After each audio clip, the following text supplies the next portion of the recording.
Check it out now, y'all.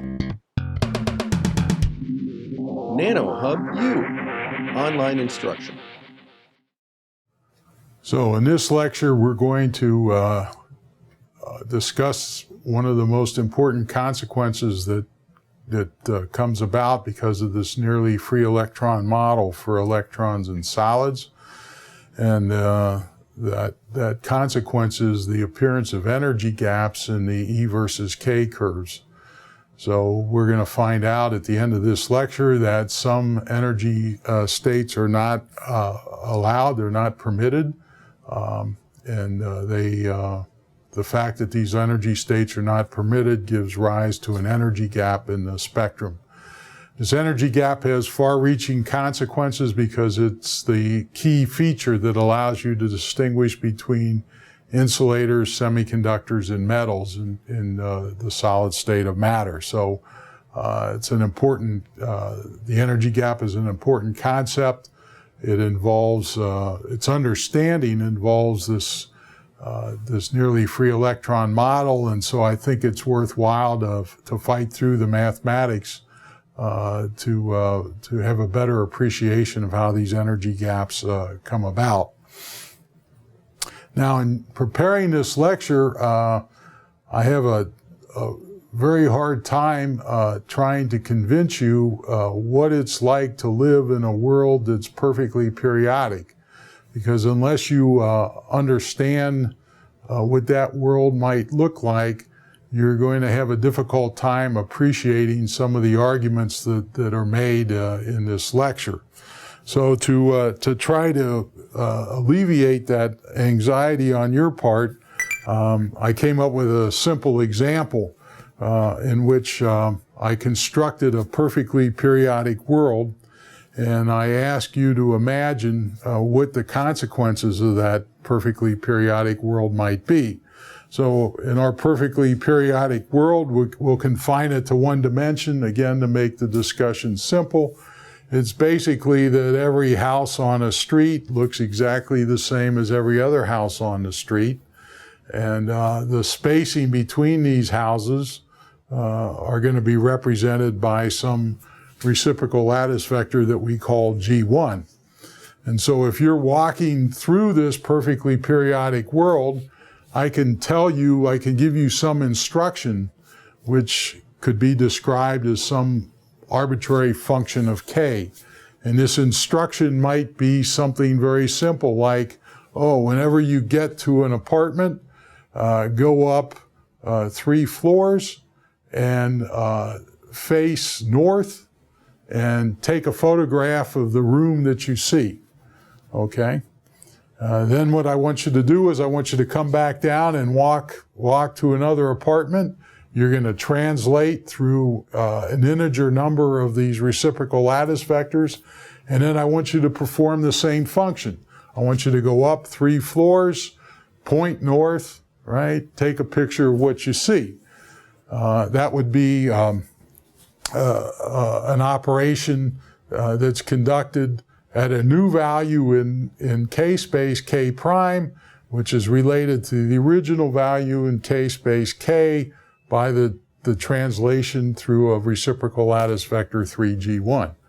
Well, if you can imagine doing that in this perfectly periodic world, you automatically will know what the 2 pictures are going to look like, right? If I just display the 2 pictures of the room that you take, that you photograph when you go up 3 stories, right? The 2 pictures are going to look exactly the same. There's going to be no difference, okay? And that just simply means that in a perfectly periodic world, there's no difference between a function that evaluated at let's say a parameter K prime and the original function evaluated at a parameter K, provided K prime and K are related one to another by this reciprocal lattice vector, by an integer translation through this reciprocal lattice vector G1.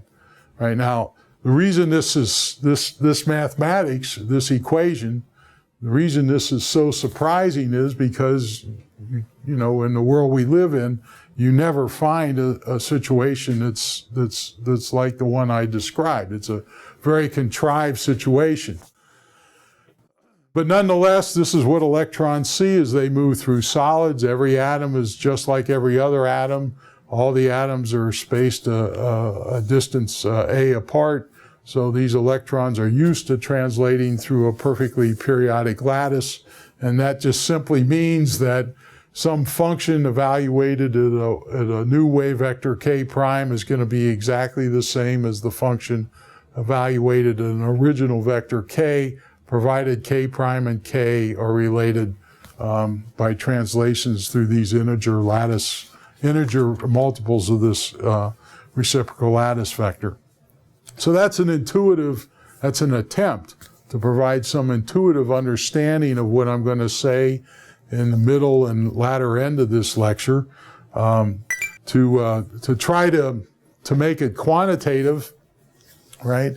And to try to give you some understanding why wave vectors contain why I say the wave vector of an electron in a periodic solid, why that contains the quantum number of that electron state.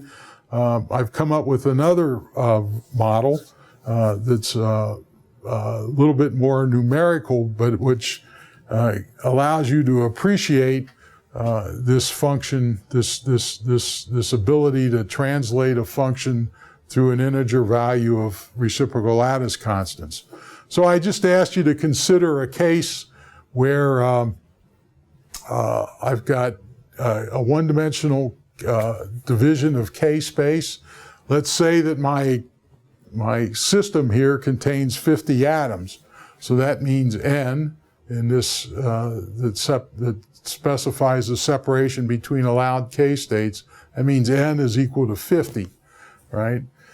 My reciprocal lattice vectors are given by G1, G2, G3, so on and so forth. And I asked you to consider how a particular state in this space is labeled.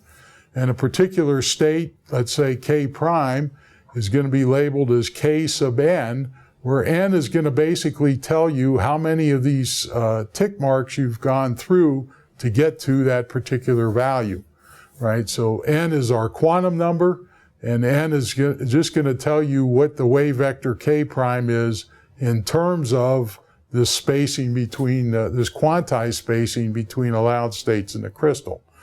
So to pick an example, let's pick an arbitrary K prime. Let's say we've got a state K prime out here, which is designated by 207. So the integer N that defines K prime is 207. What does that mean? That means that this K value, right, can be written as 207 times this separation 2 pi over 50A, right? The reason we have 50 is because in this simple example, we've got 50 atoms, right? So in principle, the denominator could be anything. Any number, just depends on the model that you're trying to consider.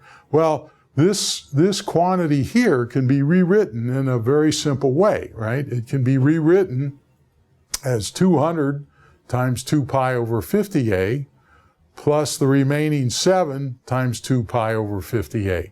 Now, why did I pick 200, right? Why did I pick 200 to factor out? Well, because 200 is precisely divisible by 50, and that gives us an integer 4 times 2 pi over A, right? Plus a second term, 7 times 2 pi over 50A.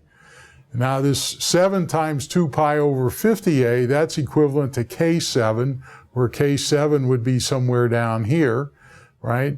This quantity 4 times 2 pi over A, that's equivalent to 4 times this reciprocal lattice vector G1.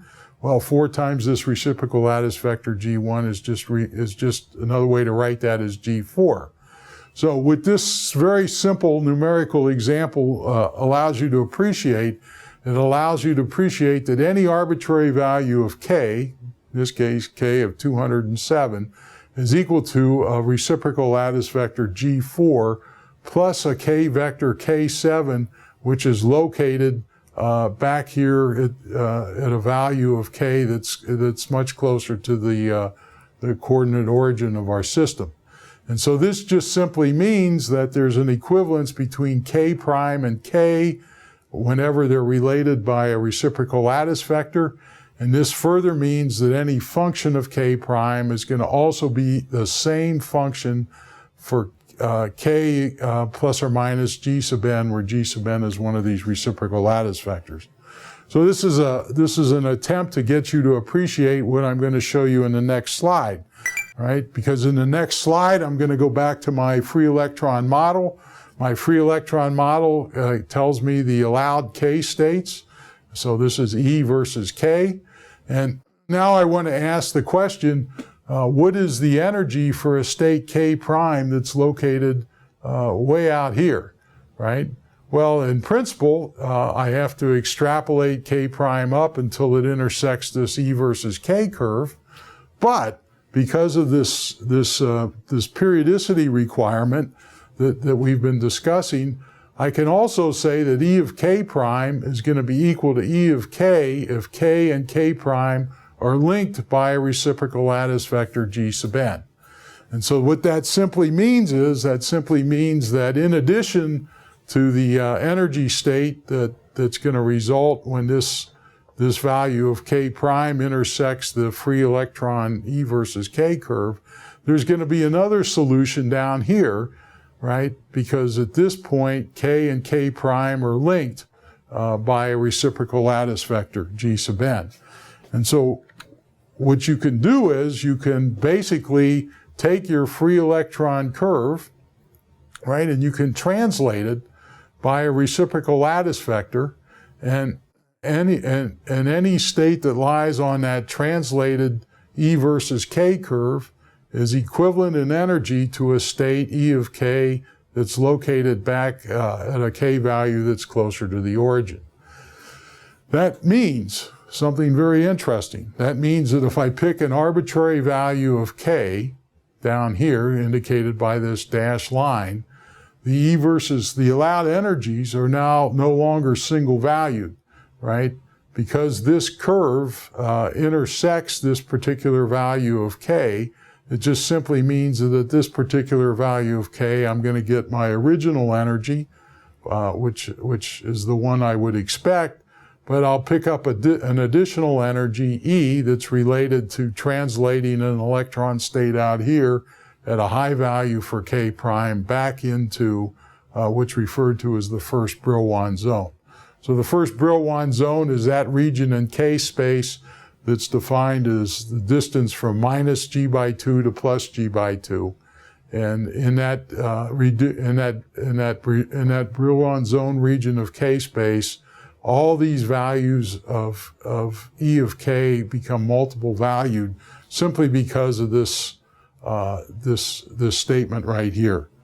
So the arithmetic is pretty simple once you understand what this equation is trying to say. I've tried to illustrate what this equation is trying to say in two intuitive ways at the beginning of this lecture. The consequences, though, are pretty far-reaching, right? Because we found that whenever K is equal to 1/2 of a reciprocal lattice vector in this nearly free electron model, we actually have a difference in energy, right, for the even and the odd states. So even though the K values are the same, there's actually a gap in energy between these two values depending on the symmetry of the wave function. And because we can write any state K prime in terms of K and a reciprocal lattice vector G sub n, right? These states K prime can be shifted back by an equivalent amount depending on G sub n. We can invoke this property that any function of K prime is going to also be the same as any function of K plus G sub n. And that just simply means that we're going to get a relationship between the energies that's given by this. And the implication is that E of K is no longer a simple quadratic form where there's one K value and one energy. Instead, it becomes multi-valued. So for one K, there's going to be very many E of Ks. So that summarizes the important consequences. If you put it all together, what you're going to find is that whenever these two free electron parabolas intersect, the intersection is always going to occur at half of a reciprocal lattice vector, right? There's actually going to be a gap in the energy, in the allowed energy of these electron states. And that gap is just going to be given by the difference between the even energies and the odd energies. And that's going to be equal to this parameter U1. And U1 is, of course, the amplitude of that sinusoidal modulation of the electrostatic potential energy that occurs in the nearly free electron model. So the consequences of this mathematics in a perfectly periodic world is that there's going to be an energy gap that develops in these E versus K curves. This energy gap is going to be localized for those electron states near pi over A and minus pi over A. And the size of that energy gap is just going to be given by this parameter U1. So there's going to be no allowed electron energy states in this range of energies specified by the parameter U1. And that's the major consequences of the nearly free electron model. The fact that it can introduce these energy gaps at particular values of K. If you want an example, I work out an example here where I try to systematically work through a one-dimensional chain of atoms. I make the number of atoms equal to 5 just because then I can write down the answers in a very simple way. I've got because I've got 5 atoms, each atom is going to contribute 1 electron, so there's going to be 5 allowed electron energy states, right? There's going to be an energy gap between the electron states located at G by 2. So that's going to occur at plus pi by A, plus pi by A and minus pi by A. The separation between the allowed energy states in this one-dimensional model is just going to be 2 pi divided by the number of atoms, by n minus 1 times the number of atoms. So if I've got 5 atoms, my spacing is going to be 4a, and that's going to determine the separation between these allowed energy states. And what you can see is that this separation between the even and the odd states here gives rise to an energy gap between these two states.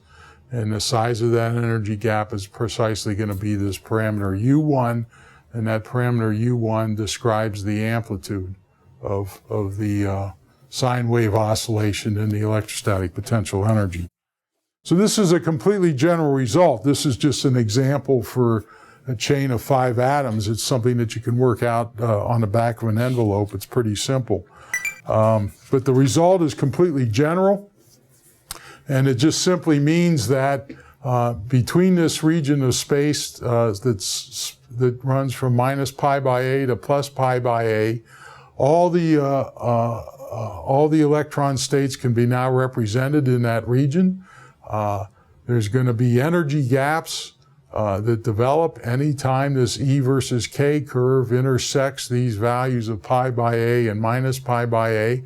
So there's going to be an energy gap here. There's going to be another energy gap up here where this reflected E versus K curve intersects these reciprocal lattice vectors divided by 1/2, right? And the states that are allowed in this band here are referred to the first band of energies.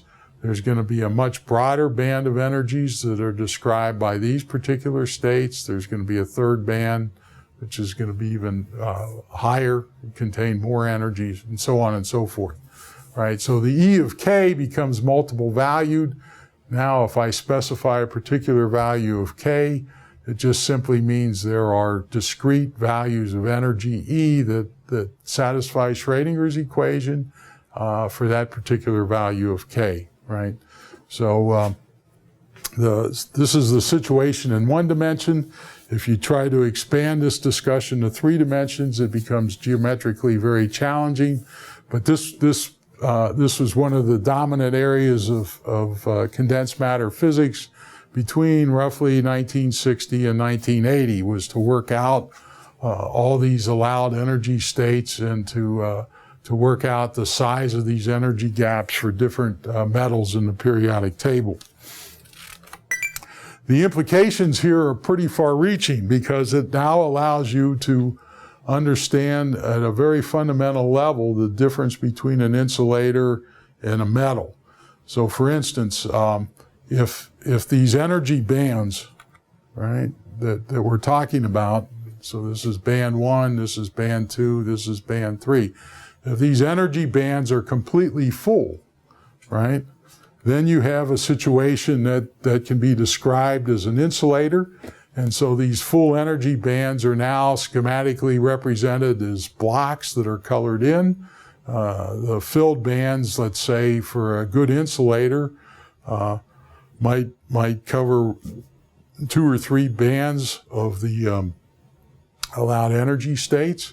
There's a distinct energy gap between the filled bands and the unfilled bands. For a good insulator, the size of this energy gap is going to be very large compared to KT, so no electrons from this filled band have any possibility of being thermally activated into one of these unfilled bands. If I look with a magnifying glass very carefully at the nature of these energy states in these filled bands, what I would find is that these energy states occupy discrete values of energy, and each energy band can hold 2 electrons, a spin up and a spin down, right? So all the states, all the finely divided states that occur within one band, they're all occupied by electrons. The case of a metal is completely different, right? The case of a metal, we may have one filled band down here at low energies, but the second band is only partially filled. And that just simply means that there are unfilled states that are very narrowly separated from a filled state. And that means that any perturbation to a metal imposed by an applied electric field or by thermal excitation will cause electrons in these filled states to readily occupy an unfilled state. Once they're in an unfilled state, they're then free to move around, conduct electricity, conduct heat, and gives rise to a lot of the properties that we've come to associate with metals. The semiconductors, which are of terrific interest to the semiconducting industry, can be characterized by a very narrow gap between a filled and an unfilled band. And if this narrow gap is smaller than KT or comparable to KT, then electrons from the filled band can be excited into the unfilled states just by thermal excitation. Once the electrons are in these unfilled bands, then they're free to move around. They can propagate through the metal. They can conduct electricity, right? And so this is the situation that's often referred to as an intrinsic semiconductor, where the temperature T excites electrons from the filled to the unfilled band. This only happens when the band gap between the two bands is on the order of KT or on the order of a few KT. The other possibility is that you can dope the semiconductor, and by doping, what that means is you introduce foreign atoms that break up this long-range periodicity of the crystalline structure. The foreign atoms that are introduced, for instance, produce a very narrow range of allowed energy states. And these very narrow range of allowed energy states are very localized. They're localized around these foreign impurity atoms, and they're accessible by thermal excitation they're accessible by electrons in this filled energy band simply by thermal excitation.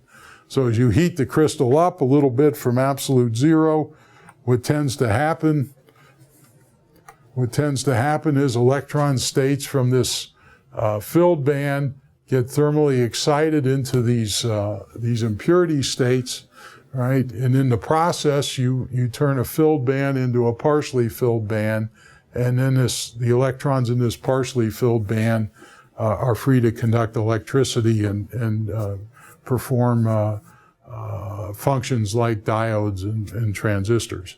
So the size of the energy gaps is extremely important in understanding the classification between the insulators, the metals, and the semiconductors. And of course, this realization that occurred in the 1940s was the driving force behind the invention of the transistor. So that's a separate story, and for electrical engineers that are taking this course, you probably learn a lot more about those details in focus courses on semiconducting electronics. And so hopefully this discussion provides you with some fundamental understanding of where those more detailed derivations, more detailed discussions take off. So this ends our foray into electron states and solids. We've tried to describe some of the important features that have to be appreciated for you to understand a lot of the detailed discussions that have evolved over the years. We've tried to focus on big picture items, big ticket items, rather than on a lot of the details. And for the amount of time that we have to devote to this topic, I've tried to cover some of the essential features that you find in all the textbooks, but sometimes the derivation and the discussion behind these ideas is not presented. There's just not enough time in a textbook to carry out an in-depth discussion of these ideas. The course is now going to move into a discussion of special relativity. So we're going to forget about wave functions and solids, and we're going to move into space and time and try to describe to you in a simple way some of the important ideas that came about in the early 1900s that allowed you to understand how space and time transform when you move from a reference frame that's at rest to a reference frame that's moving at a constant velocity. So the subject matter is going to change drastically in the next week of lectures. We're going to focus on special relativity, and I'll do my best to try to describe to you in a simple way what special relativity is all about. So hope you come back for those lectures. They're kind of interesting. They're very counterintuitive, and they give rise to a lot of very surprising conclusions and results. So we'll see you when those set of lectures begin.